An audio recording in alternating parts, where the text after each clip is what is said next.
Developing Tomorrow's Leaders is a podcast that is all about educating, supporting, and inspiring the next generation of leaders. Your host, Antoine Thompson, or Coach T, has over 35 years' experience of educating, supporting, inspiring, and enhancing the lives of many young men and women. Join Coach T and his village of inspiration. Welcome to Developing Tomorrow's Leaders. I am your host, Antoine Thompson, or Coach T. And unfortunately, I don't have an introduction for our speaker today because I am the speaker today. I have no guest. I'm the host and the guest today. And the reason being is I have a topic that I wanted to share with you that I think is really important. And I'm titling this episode, Teens, Why the Wrath of Attitude and the Lack of Gratitude. There's a narrative that's going around, or has been for years actually, regarding this next generation of leaders and how disconnected they are, how unappreciative they are, and so on and so forth. And as I mentioned before, it begs the question, why? And the other question is, why aren't we addressing it more aggressively to shift the narrative in a more positive light? We want these young people to be successful. We want them to be who they want to be. And yes, they think differently than we do, and rightfully so. We didn't grow up in their generation. I've been humbled by some of the conversations I've had with the kids that I work with. We talk about things that they like, and I talk about things that I used to like, and they kind of look at me kind of funny. But it was also a wake-up call that I have to shift my mindset and thoughts some, because in order to connect with them, I have to connect with what makes them go, what makes them tick. But that doesn't mean I can't teach them as well about some of the values, morals, and experiences that I've had in the past that would also help them in their lives, not just now, but in the future as well. So having said all that, I wanted to start off this by sharing the results of a study that were done a few years ago at Hofstra University by a professor there, Jeffrey Froh. He ran this study to see how he could increase the gratitude and unselfish behavior in his college students.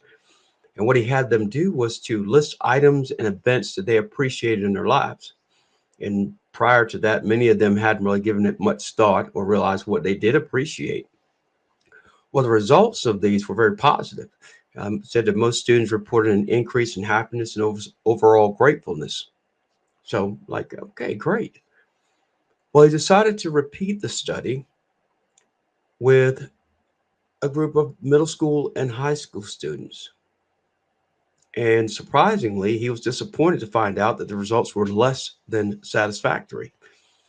He stated that the teens did not seem appreciative of what they had, and their happiness didn't really increase like it had with the college students. And that leads to us focusing on the first part, and that's attitude. And I want to start just by giving a definition of attitude. Attitude, a manner of thinking, feeling, or behaving that reflects a state of mind or a disposition. So when we talk about preteens and teens, well, there are classic things that they do that exhibit attitude. The classic eye rolls, the angry outbursts, sarcastic responses, the loud and long sighs, being given the cold shoulder, and of course, those with the short, hot tempers. We've all seen it. We've all had it when we were growing up, right? But it's how it's dealt with. That's, to me, is what's important, how it's dealt with.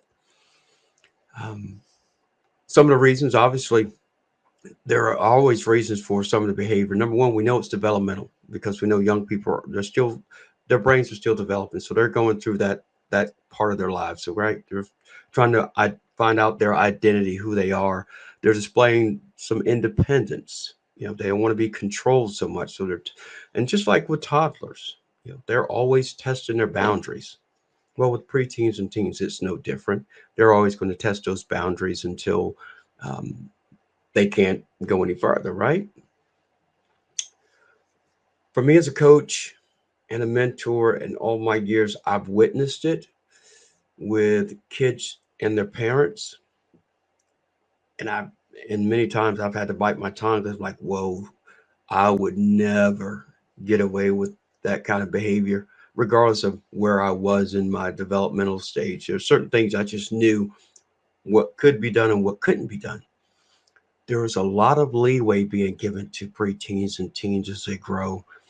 You see so many stories about kids lashing out their parents in stores and embarrassing their parents, and the parents are trying to negotiate with their kids. Well, this is enabling that kind of behavior. You have to make a decision. If you want it to stop, you have to put a stop to it. Now, going back to me witnessing it, I also get the opportunity. I see these kids how they interact with their with their parents. Well, now they're coming to my environment where I teach, and where I coach, and where I mentor. It's a different environment. Number one, I don't tolerate that. Number two, they know I don't tolerate it.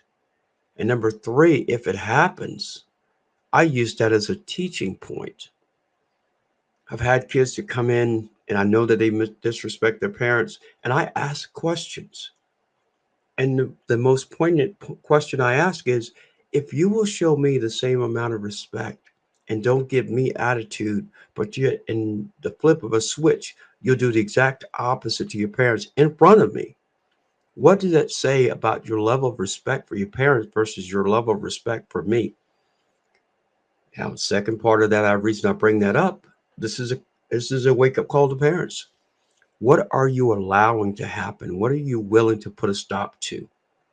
And that's your challenge. No, I'm sure it's not easy. No, I don't have kids of my own, but I love the kids I work with like they're my own.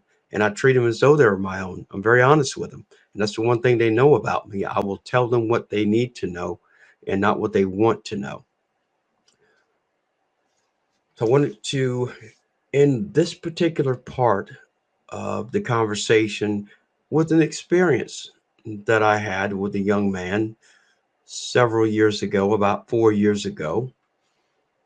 He had been coming to see me, taking basketball lessons. Very aggressive young man, just go get it type attitude. And his father would bring him for his lessons, and his father would sit and watch. I always allow parents to sit and watch so they can see how I coach and so they can understand how I connect with the kids, how I interact with them. But I noticed the son would always snap at his father whenever his father would say something. And it was reinforcing what I had said. It was okay for me to say it, but if the father just repeated it, it was a problem for the son. So this went on for about 2 or 3 sessions, and I'm really biting my tongue, really biting my tongue. It was kind of like, he's not my son, not my son, but he's in my environment, but he's not being disrespectful to me per se, but just to his father. So I have a dilemma here. I consider myself a coach and a mentor, and I'm supposed to be teaching kids what they're supposed to do.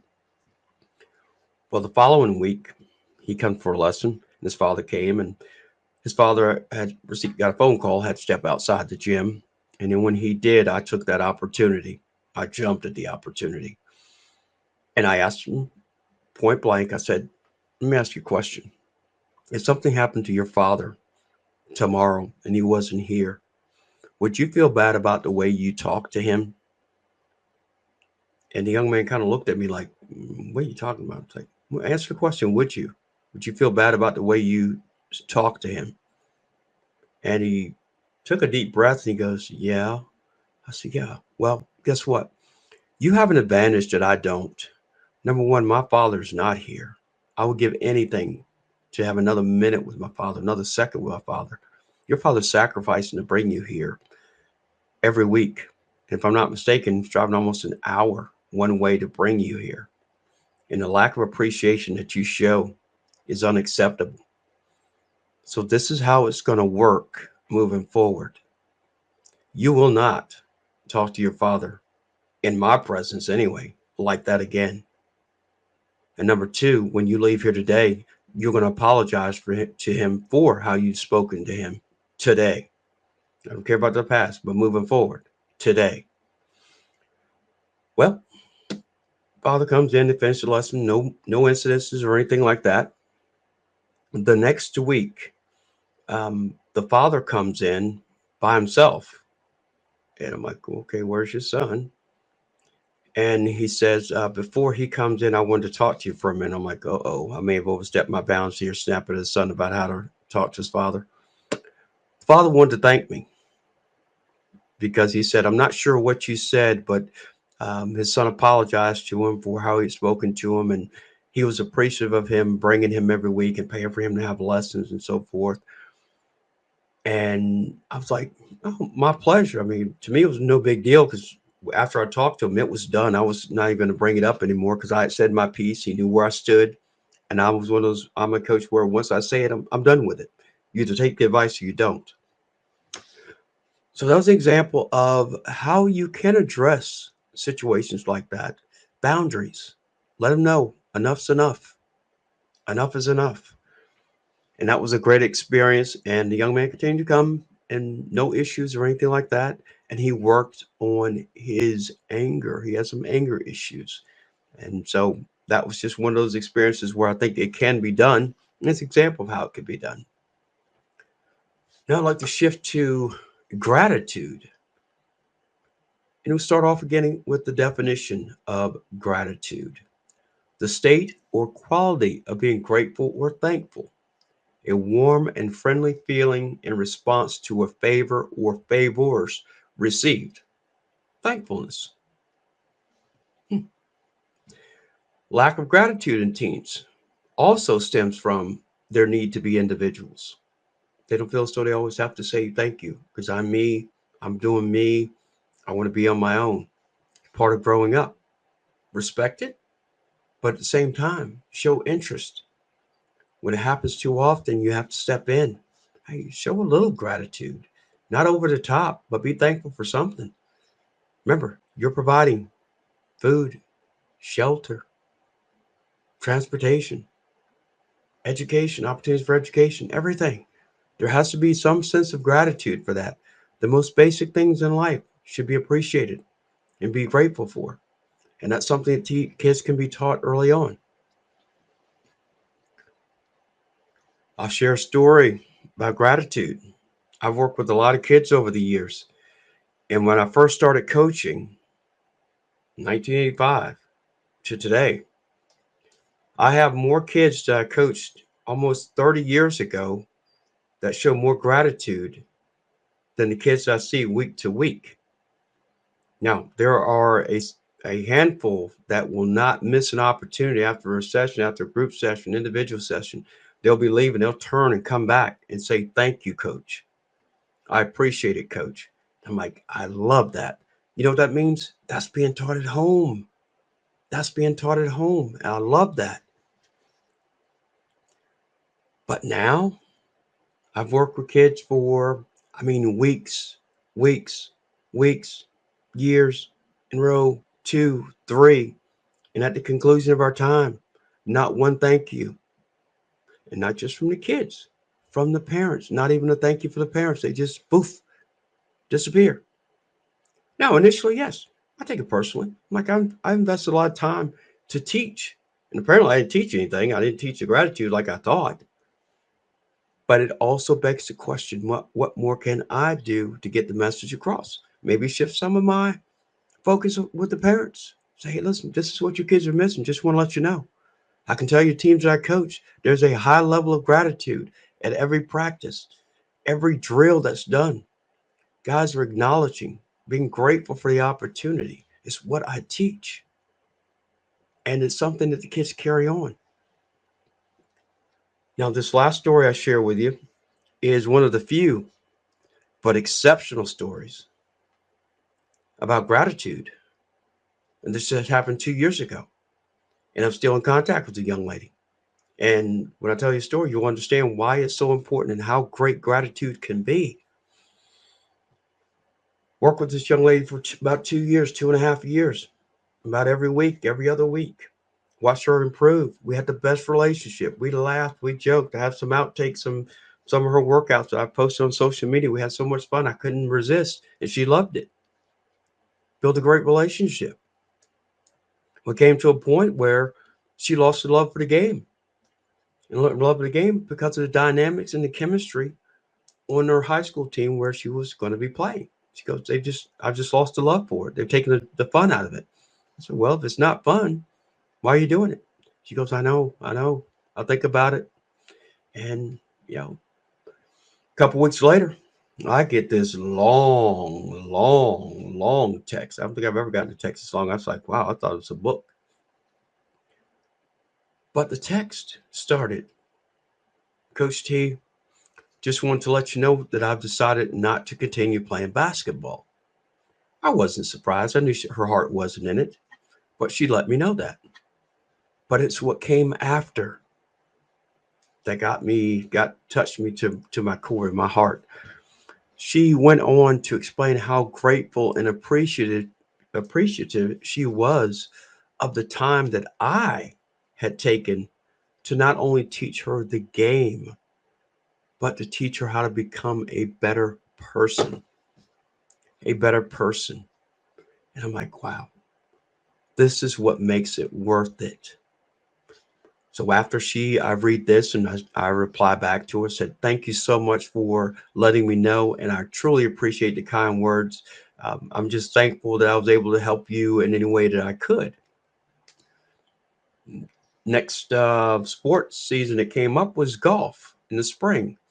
And I get a text and she says, Coach T, will you come watch me play golf? Because she had taken up golf and pretty darn good. She was a natural. She goes, you come watch me play golf. Now, I'm here to tell you, Coach T's played one round of golf in his life, and it took me about 2 days to play that round. So, needless to say, I'm not an avid golfer, and I'm not a golf fan, but for her, I was her biggest fan. So I drove out to watch her play. We got a couple pictures. I watched she played well. But she knew I would support her no matter what she did. Right? I'm a basketball coach. She gave up basketball. But we built a relationship that she knew whatever she did, I would support. And guess what? Last week, it's her senior year, by the way, I got a text. It was her golf schedule. She didn't ask about coming. She just sent it to me. You know why? She knows I'm going to be there. Because that's what you do. You support, regardless. But it's the gratitude that she showed. Best example I could ever give about gratitude. And I wish more kids would understand that. And you can share that story with anybody that you want. So in closing, I just want to ask 2 questions. As a parent, as a coach, as an educator, as a business owner who employs teenagers, are you displaying the right attitude for the kids to learn? Second question, are you showing the gratitude that you want them to learn? I talk about praise the actions that you want the kids to repeat. Tell the kids, repeat the actions you want to be praised for. That has to go hand in hand. It has to go hand in hand. Well, I know it seemed like it was kind of a soapbox, but it wasn't. I hope you understood what the message was here about attitude and gratitude. We can shift that. It takes work, takes commitment, and it will take time. We all get caught up in our lives, and sometimes we forget the most basic human needs: kindness, love, appreciation, and empathy. And just a reminder, remember how it feels to be appreciated, loved, and cared about. That's what we need to do for these young people. And as the saying goes, kindness is contagious. Yeah, I'm Coach T, here to educate, support, and inspire the next generation of leaders. Till next episode, take care. If you have a preteen or teen that is in need of guidance and direction in their personal growth and development and/or personal relationship development, Coach T is the one that can make it happen. Go to CoachTsCorner.com to get started